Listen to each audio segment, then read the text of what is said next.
नमस्कार दोस्तों, welcome to hack to crack NDA. स्वागत है आप सबका बायोलॉजी के डे 4 में, जो हम लोगों ने कंप्लीट 60 डेज एनडीए का कोर्स स्टार्ट किया था। तो दोस्तों, अभी तक हम लोग पूरा का पूरा सेल समझ चुके हैं, सेल थ्योरी समझ चुके हैं और पूरा का पूरा प्रोकैरियोटिक सेल समझ चुके हैं। तो आज की क्लास में हम लोग क्या करेंगे, हमारा यूकैरियोटिक सेल, जिसके अंदर हम लोग क्या करने वाले हैं, एनिमल सेल्स और प्लांट सेल को अच्छे से समझेंगे और उसके बाद इसके बीच में डिफरेंस देखने की कोशिश करेंगे। ठीक है, तो चलिए बिना टाइम वेस्ट करते शुरुआत करते हैं अपने आज की क्लास की। तो आप लोग देख सकते हो ये आपके सामने क्या दिख रहा है, यूकैरियोटिक सेल्स दिख रहे हैं, बिल्कुल दिख रहे हैं। और इसमें यूकैरियोटिक सेल्स के अंदर अगर आप लोग ध्यान से देखो तो आपको बहुत सारी छोटी छोटी क्या दिख रही है, ऑर्गेनेलीज दिख रही है। जैसे कि हम लोगों ने क्या किया था, प्रोकैरियोटिक सेल में देखी थी। और आपको पता है यूकैरियोटिक सेल को हम लोग फर्दर दो पार्ट में डिवाइड करते हैं। एक हमारा होता है प्लांट सेल और एक आपका होता है एनिमल सेल, है ना। तो आज हम लोग इसी की ऑर्गेनेलीज के बारे में बात करने वाले हैं। तो चलिए पहली ऑर्गेनेलीज के ऊपर फटाफट से मूव ऑन करते हैं। तो हमारी जो सबसे पहली ऑर्गेनेली होती है, इसको हम लोग क्या कहते हैं, राइबोसोम्स कहते हैं। ठीक है, तो सबसे पहले आप सबको पता है कि दोस्तों when it comes to the ribosomes, तो राइबोसोम्स क्या होता है, कुछ नहीं होता, ये बहुत छोटे छोटे छोटे छोटे आपके राई जैसे दाने होते हैं। जैसे कि आप लोग इस पिक्चर में ऑब्जर्व कर सकते हो, ये आपके छोटे छोटे छोटे क्या है, ये राई जैसे दाने हैं। और इन्हीं राई जैसे दाने को हम लोग कहते हैं राइबोसोम्स। इसके बारे में सबसे खास बात क्या होती है, पहली इंपॉर्टेंट बात कि हमारी बॉडी के अंदर पाए जाने वाला, यानी कि सेल के अंदर, बॉडी के अंदर पाए जाने वाला सबसे छोटी ऑर्गेनेली होती है। ठीक है, इजी था। इसके बाद सेकंड इंपॉर्टेंट चीज कि आपको पता है ये एक सेल के अंदर क्या करता है, प्रोटीन को सिंथेसिस करने का काम करता है, यानी कि ये प्रोटीन को मैन्युफैक्चर करता है।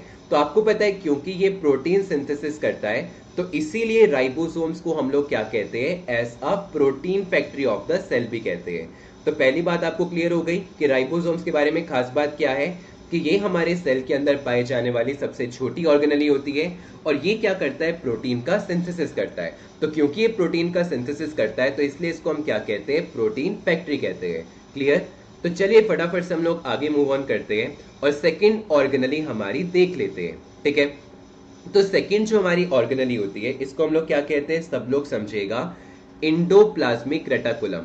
और इंडोप्लाज्मिक रेटिकुलम के ऊपर एनडीए 1 2022 में भी क्वेश्चन बना था, 2020 में भी बना था, 2018 में भी बना था। तो बहुत फ्रिक्वेंटली इंडोप्लाज्मिक रेटिकुलम के ऊपर क्वेश्चन बने हैं। तो थोड़ा सा ध्यान देना कि इंडोप्लाज्मिक रेटिकुलम होता क्या है। ठीक है, सबसे पहले मैं आपको ना एक पिक्चर में दिखाने की कोशिश करता हूं कि इंडोप्लाज्मिक रेटिकुलम कहां पर है। तो आप लोग देख सकते हो, ये एक सांप जैसी ऑर्गेनेली जो कि पूरी की पूरी आपको दिख रही है, इसको हम लोग क्या कहते हैं, इंडोप्लाज्मिक रेटिकुलम कहते हैं। ठीक है, तो देखो मैंने यहाँ पर ड्रॉ किया, ये हमारी क्या है, एक सांप जैसी ऐसी ऑर्गेनेली है। ठीक है, तो इंडोप्लाज्मिक रेटिकुलम क्या होता है ना, दो तरीके का होता है। सबसे पहले यहाँ पर ऑब्जर्व करना क्या हो रहा है, जब इस इंडोप्लाज्मिक रेटिकुलम के ऊपर आकर चिपक जाते हैं राइबोसोम्स। ठीक है, तो राइबोसोम्स क्या करते हैं, जैसे आप लोग अपना हाथ को रेत में फेरते हो ना, तो हाथ को जैसे ही रेत में फेरते हो आप बोलते हो यार मेरे हाथ बड़े रफ हो गए हैं, है ना। तो आपको पता है इसी तरीके से क्या होता है, इंडोप्लाज्मिक रेटिकुलम जो होता है ना, वो आपका रफ हो जाता है। तो इसको हम लोग क्या बोलते हैं, रफ इंडोप्लाज्मिक रेटिकुलम। तो आप सबको पता है कि ये जो रफ इंडोप्लाज्मिक रेटिकुलम है, किसकी वजह से रफ हुआ, ये रफ हुआ राइबोसोम्स की वजह से। तो राइबोसोम्स क्या बनाते हैं हमारे सेल के अंदर, अभी तो हम लोगों ने डिस्कस किया था कि राइबोसोम्स जो होते हैं वो होते हैं protein factory of the cell. तो इसलिए रफ इंडोप्लाज्मिक रेटिकुलम भी क्या बनाते हैं, हमारे प्रोटीन बनाते हैं। तो जितना भी सेल हमारे प्रोटीन, जो प्रोटीन होता है सेल के बाहर यूज होना होता है, न्यूक्लियस के बाहर यूज होना होता है, कौन बनाता है, रफ इंडोप्लाज्मिक रेटिकुलम बनाता है। वहीं जहां पर आप लोगों के ये जो दिख रहे हैं ना आपको, राइबोसोम्स नहीं चिपकते हैं, तो वहां पर क्या होता है, वहां पर चीजें चिकनी होती है, यानी कि आपकी स्मूथ होती है। तो जहां पर राइबोसोम्स नहीं चिपके होते हैं उसको हम लोग क्या कहते हैं, स्मूथ इंडोप्लाज्मिक रेटिकुलम कहते हैं। और स्मूथनेस के लिए, चिकनाई के लिए हम लोग क्या यूज करते हैं, हम लोग घी तेल मक्खन यूज करते हैं। तो घी तेल मक्खन को ही हम लोग क्या कहते हैं, लिपिड्स कहते हैं। तो आपका स्मूथ इंडोप्लाज्मिक रेटिकुलम क्या बनाता है, ये आपका लिपिड्स का सिंथेसिस करता है। ठीक है, इसके अलावा एनडीए 1 2021 में एक क्वेश्चन आया था कि अगर आप लोग ध्यान से यहाँ पर देखो तो ये आपको एक रास्ते की तरह दिखाई दे रहा है। तो ये क्या करता है, ये एक पाथवे प्रोवाइड करता है, यानी कि एक रास्ता प्रोवाइड करता है, जिससे सारा का सारा मटेरियल, जैसे कि प्रोटीन हो गया, लिपिड्स हो गया, ये कहाँ पे ट्रांसफर होता है, ये ट्रांसफर होता है हमारे सेल के सबसे पहले तो न्यूक्लियस में, और कहाँ पे होता है, जो हमारा साइटोप्लाज्म होता है उसमें। तो न्यूक्लियस और साइटोप्लाज्म के अंदर सारे के सारे मटेरियल को ट्रांसफर करने का काम भी किसका होता है, इंडोप्लाज्मिक रेटिकुलम का होता है। इसके अलावा देखो, अगर ये ध्यान से आप लोग ऑब्जर्व करो तो आपको रीढ़ की हड्डी की तरह दिख रहा है। तो अगर मैं आपकी रीढ़ की हड्डी तोड़ दूं तो क्या आप लोग ढंग से चल पाओगे, चल भी नहीं पाओगे। तो आपको पता है हमारी बॉडी का जो स्ट्रक्चरल सपोर्ट होता है वो हमारी रीढ़ की हड्डी करता है। तो इसी तरीके से एक सेल का जो स्ट्रक्चरल सपोर्ट होता है ना, वो भी कौन देता है, वो भी हमारा इंडोप्लाज्मिक रेटिकुलम देता है। ठीक है, और थर्ड इंपॉर्टेंट चीज जो हमारे इंडोप्लाज्मिक रेटिकुलम का एडिशनल फंक्शन होता है, वो हेल्प करता है सेल के डिटॉक्सिफिकेशन में। तो डिटॉक्सिफिकेशन का मतलब क्या होता है, देखो अगर हमें हमारी बॉडी को बाहर से साफ करना होता है तो हम लोग नहा लेते हैं जाके, लेकिन अगर हमें हमारी बॉडी को अंदर से टॉक्सिक सब्सटेंसेस को निकालना होता है तो वो होता है डिटॉक्सिफाई करना। जैसे हम लोग बोलते हैं भाई ग्रीन टी पी ले, जैसे हम लोग क्या डिस्कस करते हैं भाई डिटॉक्स वाटर पी ले, खीरे ककड़ी वाला पानी पी ले, तो उससे क्या होता है ना, हमारी बॉडी अंदर से डिटॉक्स होती है। तो this is known as your endoplasmic reticulum, जो दो टाइप का होता है, स्मूथ इंडोप्लाज्मिक रेटिकुलम और रफ इंडोप्लाज्मिक रेटिकुलम, और बाकी 3 काम करता है। इससे पास्ट ईयर में 4 क्वेश्चन बन चुके हैं, तो ध्यान देना 4 नए याद रख के आपको 4 क्वेश्चन देखने को मिल रहे हैं। ठीक है, अब देखो अगला अगर मैं डिस्कस करता हूं तो आप लोग इस पिक्चर में ऑब्जर्व करना, यहाँ पे आपको दिख रहा है ये ब्लू कलर के क्रिस्टल्स। तो ये जो ब्लू कलर के क्रिस्टल्स है ये क्या है, ये आपके लाइजोसोम्स है कि नहीं। तो अब लाइजोसोम्स के बारे में हम लोग फटाफट से डिस्कस कर लेते हैं कि लाइजोसोम्स हमारे सेल के अंदर क्या काम करते हैं। ठीक है, तो देखो लाइजोसोम्स को हम लोग क्या करते हैं ना, टोटल 3 नाम से जानते हैं। सबसे पहला क्या होता है, ये होता है डाइजेस्टिव सैक। तो ये डाइजेस्टिव सैक क्यों होता है, सब लोग समझने की कोशिश करना, क्योंकि डाइजेस्टिव का मतलब क्या होता है, डाइजेस्ट कर लेना। अगर आपने देखा होगा आप लोग कहीं जा रहे हो तो बहुत गंदी बदबू आती है, बोलते हो अरे यार कोई जानवर मर गया होगा, कुत्ता मर गया होगा, है ना। और कभी भी अगर कोई इंसान मर जाता है, कोई जानवर मर जाता है, तो उसकी बॉडी पे क्या हो जाता है, उसकी बॉडी पे बैक्टीरियाज वगैरह अटैक करके उसको और सड़ाते हैं, है ना। तो अगर हमारी बॉडी के अंदर कोई सेल, ठीक है, या फिर किसी ऑर्गेनली की डेथ हो जाती है और अगर वो ऐसे ही पड़ी रही तो क्या होगा, मेरी बॉडी को और खराब करेगी ना। तो लाइसोसोम्स क्या करते हैं, उसके लिए एज अ डस्टबिन काम करते हैं। तो मरे हुए सेल्स यानी कि जितने भी आपके जंक सेल्स होते हैं, कबाड़ सेल्स होते हैं, कबाड़ ऑर्गेनलीज होती है, उसको डाइजेस्ट कर लेते हैं, उसको खा डालते हैं, उसको खत्म कर देते हैं, ताकि हमारी बॉडी में फर्दर और कोई नुकसान ना हो। ठीक है, सेकेंड इंपॉर्टेंट चीज यहां पर समझना, डाइजेस्टिव सैक के अलावा इसको हम लोग क्या कहते हैं, एटम बॉम्ब कहते हैं। अब एटम बॉम्ब क्यों कहते हैं, क्योंकि कभी भी अगर हमारे पास एक सेल है, ठीक है, यहां पर ऑब्जर्व करना, हमारे पास एक सेल है, ठीक है, ये सेल अगर कहीं से भी डैमेज हो गया, ठीक है, इसको कहीं से चोट लग गई है, थोड़ा बहुत टूट गया, तो ये लाइसोसोम्स क्या करते हैं, अपने आप को बर्स्ट करते हैं, यानी कि अपने आप को फोड़ते हैं। तो क्योंकि ये अपने आप को बर्स्ट करते हैं तो एटम बॉम्ब, और जब ये अपने आप को बर्स्ट करते हैं ना, तो इसके अंदर से क्या निकलता है, हाइड्रोलाइटिक एंजाइम निकलते हैं। और हाइड्रोलाइटिक का मतलब क्या होता है, हाइड्रो का मतलब पानी, तो पानी जैसे क्या निकलते हैं, कुछ एंजाइम्स निकलते हैं। और एंजाइम्स का मतलब क्या होता है, आप सबको पता है कि एंजाइम्स का मतलब होता है बायोलॉजिकल कैटलिस्ट, जो कि हमारी बॉडी के अंदर कोई ना कोई केमिकल रिएक्शन या तो स्टार्ट करते हैं या फिर फास्ट करते हैं। और यही हाइड्रोलाइटिक एंजाइम्स हमारे सेल को क्या करते हैं, हील करने के काम करते हैं। यानी कि कभी भी अगर सेल डैमेज होता है तो लाइसोसोम्स बर्स्ट होंगे, इसके अंदर से पानी जैसे एंजाइम्स निकलेंगे जो सेल की चोट को ठीक करने के काम आएंगे। ठीक है, और थर्ड काम क्या होता है इसका, सब लोग ध्यान देना कि थर्ड काम होता है, ये कहलाता है सुसाइडल बैग्स।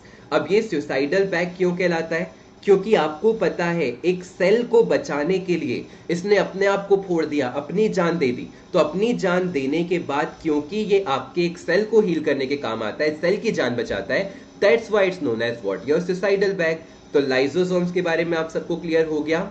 तो चलिए फटाफट से हम लोग अगली ऑर्गेनली के ऊपर पढ़ते हैं, क्योंकि देखो मैं पहले ही बोल रहा हूँ, बहुत सारे बच्चे अगेन मुझे बोल रहे हैं सर प्लस पे आप 1 घंटे का सेशन लेते हो, यहाँ पे आधे घंटे का सेशन ले रहे हो।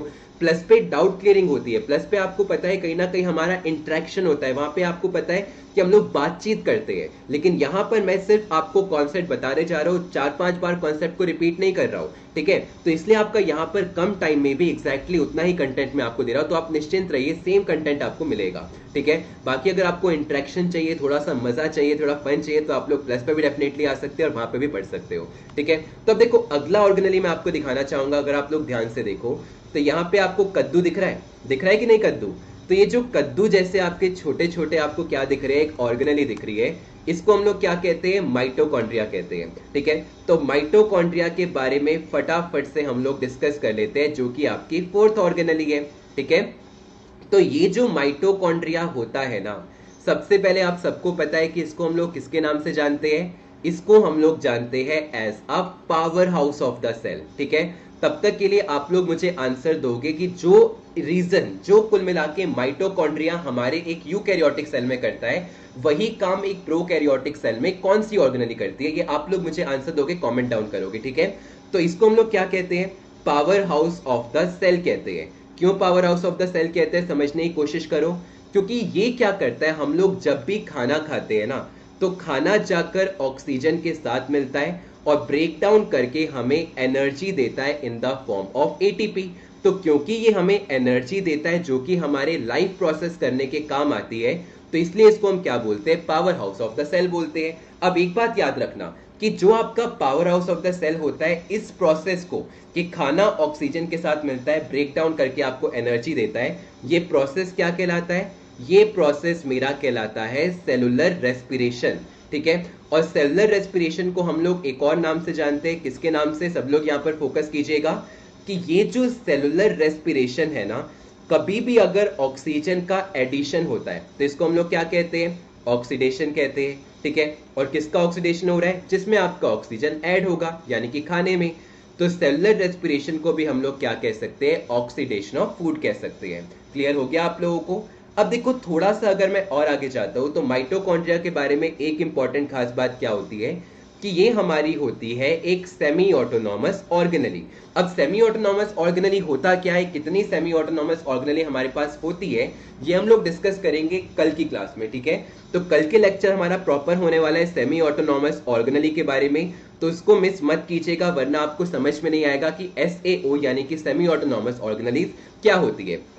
और सेमी ऑटोनॉमस ऑर्गेनेली होने के साथ साथ हम लोग माइटोकॉन्ड्रिया को क्या कहते हैं, cell within a cell भी कहते हैं। तो ये दोनों कॉन्सेप्ट को मैंने साइड में क्यों लिखा है, क्योंकि ये दोनों कॉन्सेप्ट आपको कल की क्लास में समझ में आएंगे।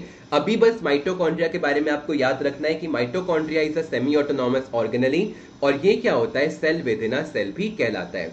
इसके अलावा देखो एक सिंपल सा मैं आपको एग्जांपल देता हूं। जैसे आपको यहाँ पर क्या दिख रहा है, यहाँ पर आपको एक बॉटल का ढक्कन दिख रहा है, इसमें यहाँ पर बाहरी मेम्ब्रेन है कि नहीं।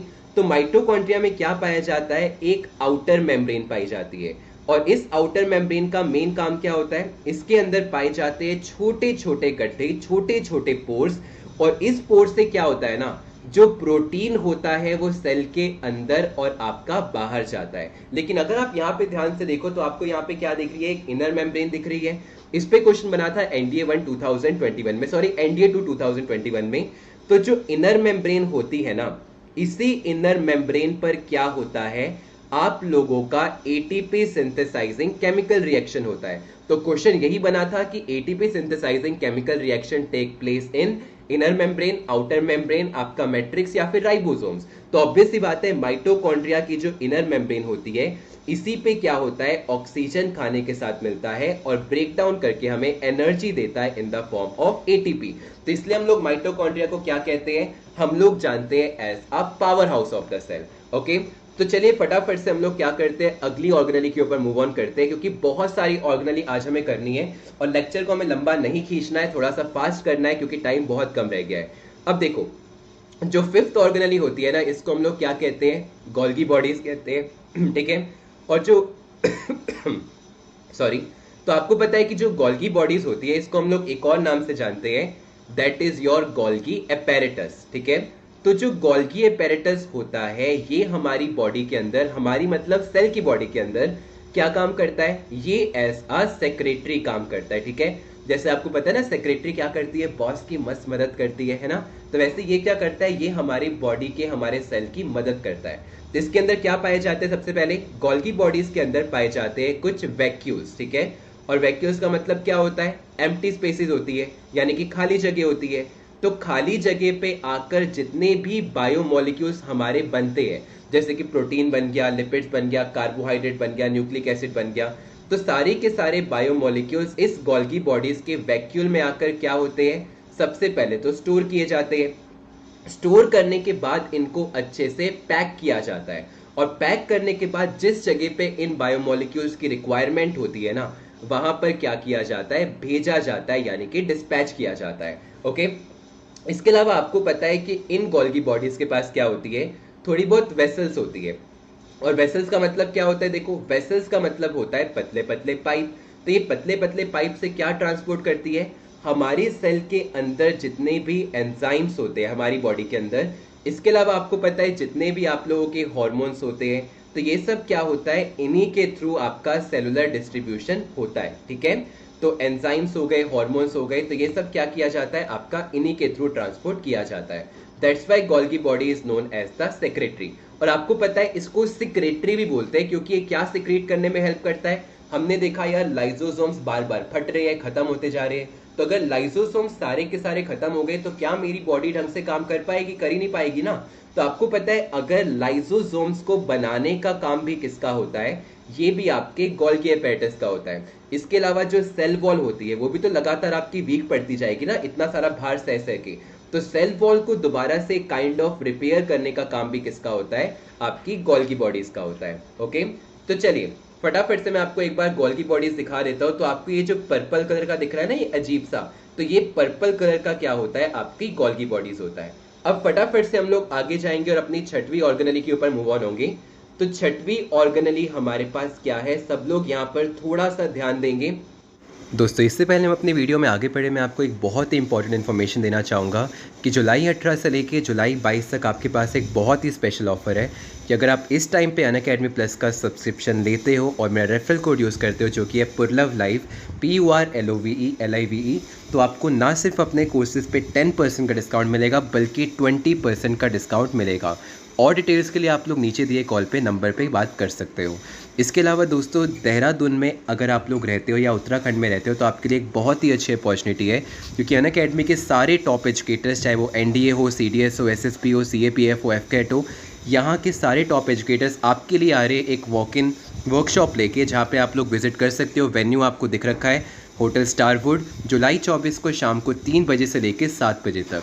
तो आप लोग यहाँ पे विजिट करके सब एजुकेटर से बातचीत कर सकते हो, अपनी प्रिपरेशन को और इन्हेंस कर सकते हो। बाकी डिटेल्स के लिए आपको अपनी स्क्रीन पे एक नंबर दिख रहा होगा, आप इस पर कॉल करके आराम से सारी डिटेल्स जान सकते हो। सिक्स्थ ऑर्गेनली क्या है, ये आपका आता है प्लास्टिड्स। ठीक है, तो प्लास्टिड्स क्या होते हैं, सबसे पहले एक इंपॉर्टेंट बात याद रख लेना कि प्लास्टिड्स जो होते हैं वो एनिमल सेल के अंदर कभी भी नहीं पाए जाते हैं।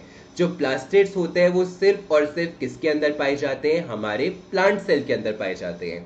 अब प्लास्टिड्स जो प्लांट सेल के अंदर पाए जाते हैं ना, ये टोटल 3 टाइप के होते हैं। सबसे पहला प्लास्टिड कौन सा होता है, फोकस कीजिएगा। सबसे पहला प्लास्टिड होता है हमारा क्रोमोप्लास्ट। ठीक है, क्या होता है, क्रोमोप्लास्ट। और ये जो क्रोमोप्लास्ट होता है इसका मतलब क्या होता है, आपको पता है क्रोमा की आपने सुना होगा, और क्रोमा की किसके लिए यूज होता है, डिफरेंट डिफरेंट कलर्स के लिए। तो क्रोमोप्लास्ट को हम लोग क्या कहते हैं, कलर्ड प्लास्टिड भी कहते हैं। और इसको हम लोग कलर्ड प्लास्टिड क्यों कहते हैं, क्योंकि आपने अगर ध्यान से देखा होगा तो जितने ज्यादा आपके फ्लावर्स होते हैं, है ना, और फ्लावर्स के अलावा क्या होते हैं, जितने भी आपके फ्रूट्स होते हैं, फ्लावर्स हो गया, फ्रूट्स हो गया, तो इनको अलग अलग रंग देने का काम किसका होता है, आपके क्रोमोप्लास्ट का ही होता है। और फ्लावर्स इतने ज्यादा अट्रैक्टिव कलर क्यों होते हैं, हम नहीं देखते, अरे भाई देख कितना सुंदर फूल है, हाँ मजा आ गया, है ना, फिर आप दूसरे फूल के पास जाते हो, भाई कितना सुंदर फूल है। तो जब आप एक फूल को टच करते हो तो आपके हाथों पे देखा है कभी कभी पीला पीला पाउडर लग जाता है, वो क्या होता है, उनके स्पर्म्स होते हैं, उनका पॉलन ग्रेन्स होता है। और दूसरे फ्लावर को जब आप आके टच करते हो तो क्या होता है, वो पॉलन ग्रेन आप दूसरे फ्लावर के स्टिग्मा में डाल देते हो, जिससे आप लोग क्या करते हो, एक प्लांट के क्रॉस पॉलिनेशन में, उनके रिप्रोडक्शन में हेल्प करते हो। ना सिर्फ इंसान बल्कि आपको पता है बटरफ्लाईज हो गई, इंसेक्ट्स हो गए, भंवरे हो गए, आपकी हनी बीज हो गई, तो ये सब क्या करती है, अलग अलग कलर के फ्लावर से अट्रैक्ट होकर उनके पास जाती है और ये उनके क्रॉस पॉलिनेशन में हेल्प करता है। ठीक है, सेकेंड चीज, सेकेंड जो हमारे पास प्लास्टिड आता है इसको हम क्या कहते हैं, क्लोरोप्लास्ट कहते हैं। ठीक है, तो क्लोरोप्लास्ट के अंदर क्या पाया जाता है, एक ग्रीन कलर का पिगमेंट पाया जाता है जिसको हम लोग क्या कहते हैं, क्लोरोफिल कहते हैं, है ना। और आपको पता है क्योंकि ये आपका क्लोरोफिल ग्रीन कलर का पिगमेंट होता है, that's why your chloroplast are known as the green plastids. और ये ग्रीन प्लास्टिड्स क्या करते हैं, जितनी भी हमारी पत्तियां होती है ना, और जो आपके पतले पतले स्टेम होते हैं उसको ग्रीन कलर प्रोवाइड करती है, और ग्रीन कलर प्रोवाइड करने के बाद यही एक प्लांट का खाना बनाने में हेल्प करते हैं, यानी कि उनके फोटोसिंथेसिस में हेल्प करते हैं। और इसलिए आपको पता है क्लोरोप्लास्ट को क्या कहा जाता है, किचन ऑफ द सेल भी कहा जाता है। अब देखो थर्ड इंपॉर्टेंट चीज अगर मैं डिस्कस करता हूं, इसके ऊपर एनडीए 1 2022 पे क्वेश्चन बना था, जिसको हम लोग जानते हैं क्या, आपका ल्यूकोप्लास्ट। ठीक है, तो ल्यूकोप्लास्ट जो होता है ना वो आपका व्हाइट कलर का होता है और वो कलरलेस प्लास्टिड होता है। और अगर मैंने बोला कि ये कलरलेस प्लास्टिड है, इसका मतलब इसमें कोई भी रंग नहीं पाया जाएगा। ठीक है, और ये क्या काम करता है, ये काम करता है as a fridge of the cell, यानी कि जब एक प्लांट्स ने खाना बनाया तो खाना बनाने के बाद क्या होगा, आप लोग जितना खाना खाते हो खा लेते हो, बाकी जाके फ्रिज में स्टोर कर देते हो ना। तो ये क्या करता है, बचे खुचे खाने को स्टोर करने का काम करता है। जितना भी आपका प्रोटीन हो गया, कार्बोहाइड्रेट्स हो गया, स्टार्च हो गया, सब कहाँ जाके स्टोर होता है, ल्यूकोप्लास्ट में। और एनडीए 1 2022 में यही क्वेश्चन बना था, the biomolecules like the protein, starch, glucose are stored in which organelle, तो आपका आंसर आना था ल्यूकोप्लास्ट। ओके, तब आपको प्लास्टिड तो समझ में आ गई है। तो फटाफट से हम लोग क्या करते हैं ना, 7th ऑर्गेनली के ऊपर मूव ऑन होते हैं। और 7th ऑर्गेनली बहुत ज्यादा इजी है, जिसमें हम लोग क्या पढ़ेंगे ना, क्लोरोप्लास्ट को ही ढंग से पढ़ेंगे। ठीक है, तो आप लोग देख रहे हो यहाँ पर क्या है, क्लोरोप्लास्ट है। और क्लोरोप्लास्ट में अभी अभी मैंने डिस्कस किया था, क्लोरोप्लास्ट को हम लोग क्या कहते हैं, पहली इंपॉर्टेंट चीज किचन ऑफ द सेल कहते हैं। क्यों किचन ऑफ द सेल कहते हैं, अभी मैं आपको एक्सप्लेन करता हूं। क्योंकि आपको पता है क्लोरोप्लास्ट क्या होते हैं, ग्रीन प्लास्टिड होते हैं। और ये ग्रीन कलर के प्लास्टिड क्यों होते हैं, क्योंकि इनके अंदर पाया जाता है एक ग्रीन कलर का पिगमेंट, जिसको हम क्या कहते हैं, क्लोरोफिल। और ये क्लोरोफिल क्या होता है, क्लोरोफिल कहलाता है आपका शेफ ऑफ द सेल। ठीक है, क्योंकि ये क्या करता है, ये खाना बनाने में हेल्प करता है, प्लांट्स के फोटोसिंथेसिस में हेल्प करता है। ठीक है, तो किचन क्या है, क्लोरोप्लास्ट, उसके अंदर शेफ क्या है, आपका क्लोरोफिल है। तो फोटोसिंथेसिस होता कैसे, इस चीज को आप लोग समझिएगा। किचन लग चुका है, शेफ आ चुका है, अब हमें रॉ मटेरियल चाहिए। तो आपका कार्बन डाइऑक्साइड और जो आपका वाटर वेपर होता है ना, ये होते हैं रॉ मटेरियल। अब रॉ मटेरियल भी आ गया, अब मुझे चूल्हा भी तो जलाना है ना, मुझे गैस भी तो चाहिए ना। तो इसके अंदर हम लोग गैस के रूप में क्या डालते हैं, हम लोग डालते हैं सनलाइट। ठीक है, क्या डालते हैं, सूरज की रोशनी डालते हैं, सनलाइट भी डल गई। तो अंत में मेरे को क्या देखने को मिलता है, C6H12O6, यानी कि ग्लूकोज बनता है जो कि हमारा खाना बनता है, और साथ में ऑक्सीजन गैस हो जाती है लिबरेट। इसके अलावा क्लोरोप्लास्ट भी जो है वो भी एक सेमी ऑटोनॉमस ऑर्गेनली है, और इसको भी हम लोग क्या कहते हैं, cell within a cell कहते हैं। और सेमी ऑटोनॉमस ऑर्गेनली का कॉन्सेप्ट क्या है, cell within a cell का कॉन्सेप्ट क्या है, इसको जानने के लिए बने रहिए। कल की क्लास में हम लोग जब वायरस को पढ़ेंगे तो साथ में हम लोग सेमी ऑटोनॉमस ऑर्गेनली का कॉन्सेप्ट भी सीखेंगे। ठीक है, तो 7वीं ऑर्गेनली भी आपको समझ में आ गई। तो चलिए फटाफट से हम लोग आगे बढ़ते हैं और हमारी 8वीं ऑर्गेनली के ऊपर जाते हैं, जो कि काफी ज्यादा इजी है, सच में काफी ज्यादा इजी है, जिसको हम लोग क्या कहते हैं, वैक्यूल्स कहते हैं। ठीक है, तो एक बात याद रखना कि जो वैक्यूल्स होते हैं ना, एनिमल सेल्स में या तो पाए ही नहीं जाते, और अगर या तो एनिमल सेल्स में होते हैं ना तो आपके बहुत ज्यादा छोटे होते हैं और आपके टेम्परेरी होते हैं। अब क्यों टेम्परेरी होते हैं, इस चीज को आप लोग समझो। क्योंकि आपको पता है कि हम लोग जो एनिमल्स होते हैं, सुबह सुबह उठ के हल्का होने जाते हो, यानी कुल मिला के अपना एक्सक्रेटरी वेस्ट निकालते हो। हम लोग तो डेली बेसिस पे जाके अपना दिनचर्या कर लेते हैं कि एक्सक्रीशन कर लिया, हमने अपनी बॉडी से टॉक्सिक मटेरियल को निकाल दिया। लेकिन क्या आपने कभी प्लांट को देखा है, कभी कैक्टस को देखा है, लोटा लेके जा रहा है नीम के पेड़ के पीछे छुप के मस्त अपना जो एक्सक्रीशन कर रहा है, कभी नहीं करेगा। तो आपको पता है कि एनिमल्स जो होते हैं वो तो अपने एक्सक्रेटरी वेस्ट को निकाल देते हैं, लेकिन जो प्लांट सेल होता है ना वो नहीं निकाल पाते। तो प्लांट्स के अंदर क्या होता है, फॉर एग्जाम्पल अगर मेरे पास ये एक प्लांट सेल है, तो इस प्लांट सेल के अंदर एक सेंट्रल वैक्यूल पाया जाता है। ठीक है, जो कि आपका बहुत बड़ा होता है साइज में, लगभग आपके सेल का 70 से 80% हिस्सा जो होता है वो आपका कवर करता है। ठीक है, और इस प्लांट्स में जो आपका सेंट्रल और आपका बहुत ही ज्यादा लार्ज वैक्यूल होता है, इसके अंदर क्या होता है जाकर स्टोर, सबसे पहले तो आपको पता है जितने भी बायोमोलिक्यूल्स होते हैं, बायोमोलिक्यूल्स बोले तो जैसे कि आपका प्रोटीन हो गया, ग्लूकोज हो गया, कार्बोहाइड्रेट्स हो गया, लिपिड्स हो गया, ये सब जाके स्टोर होता है। और इसके अलावा जितना भी मेटाबॉलिक वेस्ट होता है ना, मेटाबॉलिक वेस्ट का मतलब जो आप लोग सुबह सुबह निकालते हो है ना, तो मेटाबॉलिक वेस्ट भी जाकर इसी में ही स्टोर होता है, और जब एक प्लांट मरता है तो प्लांट के साथ साथ ये मेटाबॉलिक वेस्ट भी खत्म हो जाता है। हमारी तरह ये डेली बेसिस पे नहीं निकालते हैं, तो इसलिए इनके पास, जो प्लांट्स के पास होता है, एक सेंट्रल लार्ज वैक्यूल होता है, जो कि क्या होता है, काफी ज्यादा परमानेंट होता है। इसके अलावा आपको पता है कि जो पानी होता है ना, वो भी इसी वैक्यूल के अंदर भरता है और इसी वैक्यूल से ही बाहर निकलता है। और प्लांट्स को ये क्या प्रोवाइड कराते हैं, रिजिडिटी, यानी कि इसके अंदर जब पानी भर जाता है तो काफी ज्यादा ये स्ट्रांग हो जाता है, और इनको टर्गिडिटी यानी कि आपका श्रिंक करने में और आपको एक्सपेंड करने में भी क्या करते हैं, ये हेल्प करते हैं।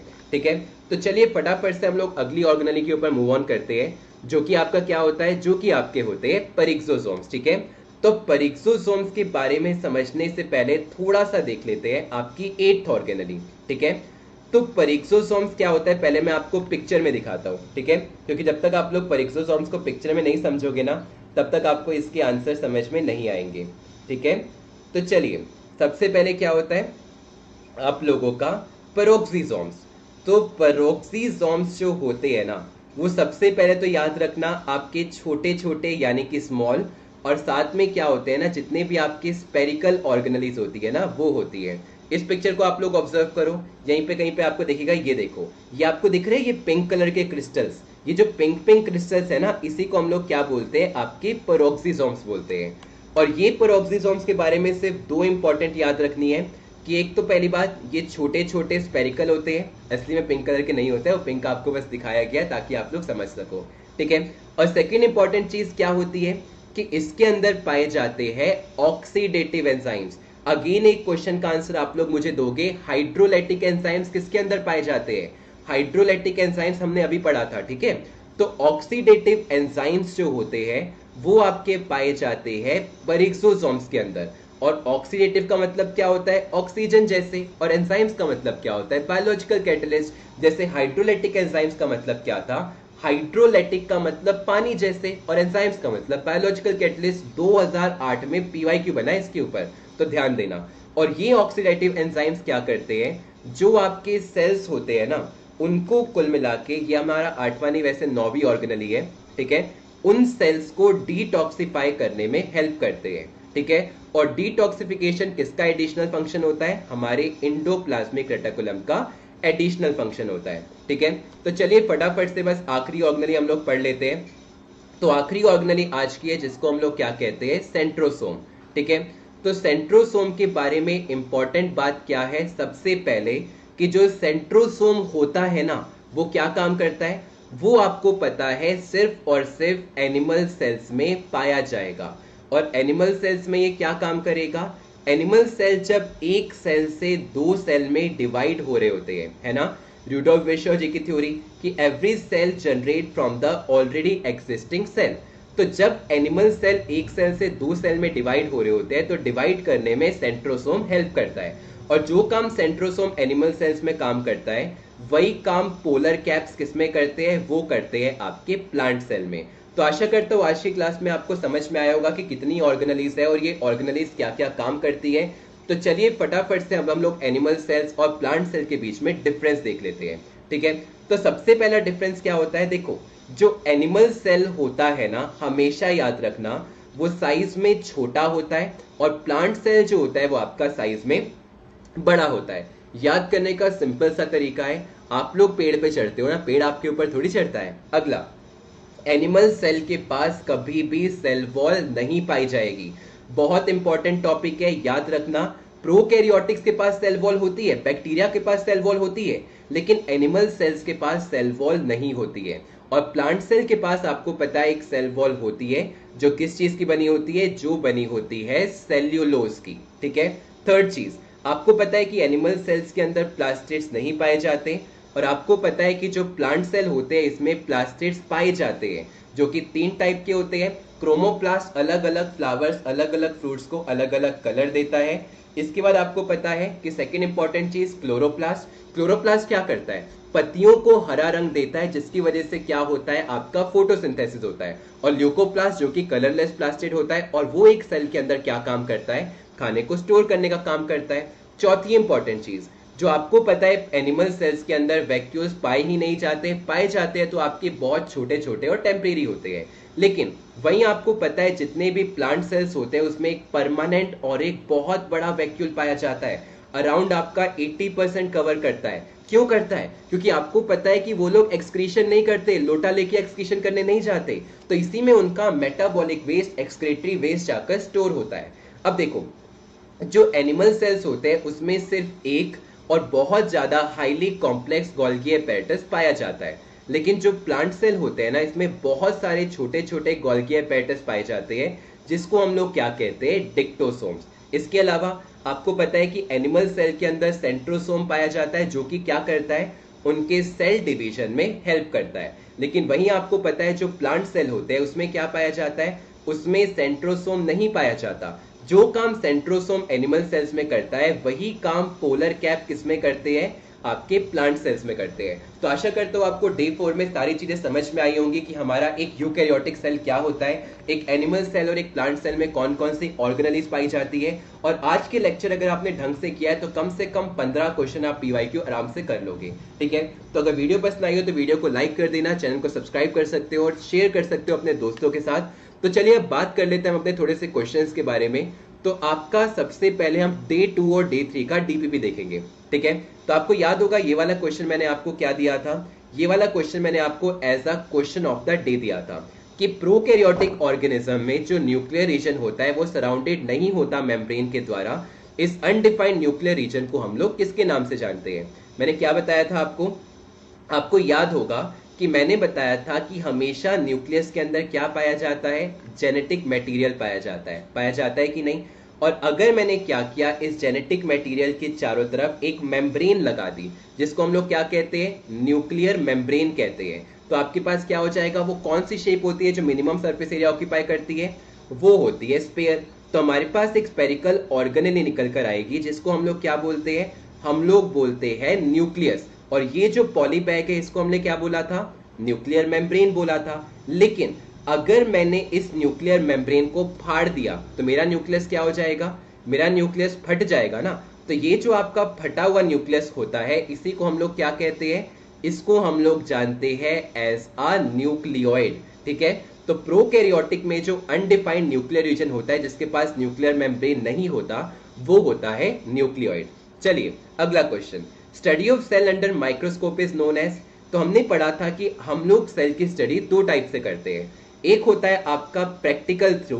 तो प्रैक्टिकल का मतलब क्या होता है कि हम लोगों ने क्या किया, एक सेल को लिया, उसको मस्त एक माइक्रोस्कोप के नीचे रख के पढ़ रहे हैं। तो अगर हम एक सेल को माइक्रोस्कोप के नीचे पढ़ रहे हैं तो उसको मतलब क्या होता है, साइटोलॉजी होता है।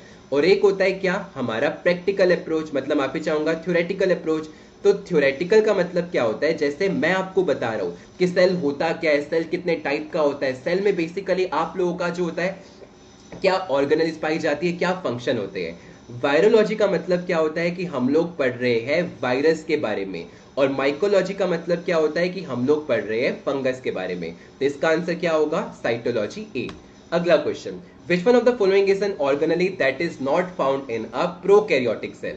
तो अभी मैंने आपको क्वेश्चन जब करवा रहा था तब भी आपको बोला था कि आपको पता है माइटोकॉन्ड्रिया जो सेल वॉल होती है प्रोकैरियोटिक्स में पाई जाती है, बिल्कुल पाई जाती है। प्लाज्मा मेम्ब्रेन यानी कि सेल मेम्ब्रेन बिल्कुल पाई जाती है। राइबोसोम्स बिल्कुल पाई जाती है। लेकिन जो काम माइटोकॉन्ड्रिया एक यूकैरियोटिक्स में करता है ना, वही काम आपको पता है प्रोकैरियोटिक्स में कौन करता है, मीजोसोम्स करते हैं। तो मीजोसोम्स जो होते हैं वो आपके यूकैरियोटिक्स में नहीं पाए जाते, किसमें पाए जाते हैं, प्रोकैरियोटिक्स में पाए जाते हैं। अगला क्वेश्चन, ये क्वेश्चन क्या बोल रहा है, who among the following first discovered the cell. NDA 1 2018 का क्वेश्चन है। तो आपको पता है रॉबर्ट ब्राउन जी ने किसकी डिस्कवरी की थी, इन्होंने डिस्कवरी की थी न्यूक्लियस की, ठीक है। तो ये तो आपका आंसर नहीं होगा। एंटनी वॉन ल्यूनॉक जी ने क्या किया था, ये कहलाते हैं आपके फादर ऑफ माइक्रोबायोलॉजी, जिन्होंने क्या किया था, अपने खुद के द्वारा एक माइक्रोस्कोप बनाकर बैक्टीरिया की स्टडी की थी। फिर आपके आते हैं रूडोल्फ विर्शॉ जी। रूडोल्फ विर्शॉ जी ने क्या किया था, सेल थ्योरी का थर्ड पोस्टुलेट दिया था कि हर एक सेल बनता है एक ऑलरेडी एग्जिस्टिंग सेल से। तो इसका आंसर होगा रॉबर्ट हुक जी। रॉबर्ट हुक जी ने 1665 में सेल की डिस्कवरी की थी। किसमें की थी? एक कॉर्क सेल में करी थी। और कॉर्क सेल कैसा सेल होता है? ये एक डेड सेल होता है। और जब इसका स्ट्रक्चर देखा गया था तो क्या था? एक हनीकॉम्ब लाइक स्ट्रक्चर था। तो आज का आखिरी क्वेश्चन है, net movement of water from a dilute to a concentrated solution through a selectively permeable membrane is called what? और ये आप लोगों का आज का क्वेश्चन ऑफ द डे है, ठीक है। तो इसका आंसर आप लोग मुझे कमेंट में दोगे वीडियो खत्म होने के बाद। तो बाकी मैं थैंक्स बोलना चाहूंगा मंथन जी को, उन्होंने मुझे ब्राउन हेड डेडिकेट करी, जॉर्जन जी ने मुझे व्हाइट हेड डेडिकेट करी, मोहित जी ने मुझे ब्राउन हेड डेडिकेट करी। तो काफी अच्छा लगता है जब आप मुझे ऐसी हेड डेडिकेट करते हो। तो इस क्वेश्चन का आंसर मुझे आप लोग कमेंट में दोगे, ठीक है। तो आज के लिए बस इतना ही। आशा करता हूँ आपको क्वेश्चन समझ में आ रहे होंगे और खुद से भी क्वेश्चन प्रैक्टिस करना शुरू करो। मिलते हैं हम अपनी अगली वीडियो में कल सेम टाइम पे आपका, जहां पर हम लोग डे 5 करेंगे।